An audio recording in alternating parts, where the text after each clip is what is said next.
সামনে এখন দুটো মডেলই আছে। রেড কালারটা হলো টপ মডেল, এটা হলো তোমাদের বেস মডেল।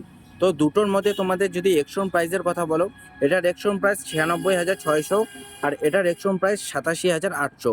এখন যদি দুটো প্রাইসের মধ্যে কথা বলো, এখানে 8,800 টাকার প্রাইস ডিফারেন্স দেখতে পেয়ে যাবে। এখন যদি ডিফারেন্সের কথা বলো, এখানে তোমাদের নর্মাল টাইপ ইন্ডিকেটার অফার করে, এখানে তোমাদের সিকোয়েন্সিয়াল টাইপ ইন্ডিকেটার পাবে।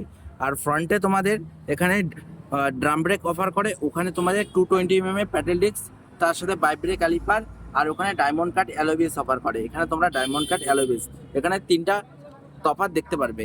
এখন যদি এর এখানে দেখতে পারো, এখানে তোমাদের না কোনো গ্লোভ বক্স না কোনো তোমাদের চার্জিং সকেট অফার করে। এখানে টোটাল পাঁচটা অফার, পাঁচটা ডিফারেন্স। ওখানে তোমাদের চার্জিং সকেট আর গ্লোভ বক্সও অফার করে। এখন যদি আরেকটা মেজর তফাতের কথা বলি, এখানে তোমাদের ব্লুটুথ কানেক্টিভিটি ফিচার্স তো পাবে, বাট কোনো এখানে টার্ন বাই টার্ন নেভিগেশন পাবে না, যেটা তোমরা ওখানে টপ এন্ড ভেরিয়েন্টে পেয়ে যাবে। আমার দিক থেকে আমি যদি কথা বলি, তাহলে টপ এন্ড ভেরিয়েন্টের যে প্রাইসটা জাস্টিস করছে, প্রাইসটা নিচ্ছে, সেই প্রাইসটা কিন্তু খুবই সুন্দর একটা প্রাইস। যেহেতু এখানে diamond cut alloy wheels offer করছে, সেক্ষেত্রে কিন্তু এর প্রাইসটা বেশি। তোমরা যদি বেস ভেরিয়েন্ট নাও, সেক্ষেত্রেও কিন্তু তোমাদের ভ্যালু ফর মানি প্রোডাক্ট হয়ে যাবে। তা তোমরা যে কোনো দুটো ভেরিয়েন্টের মধ্যে যে কোনো একটা তোমাদের নিজেদের পছন্দ হিসাবে তোমরা চয়েস করতে পারো।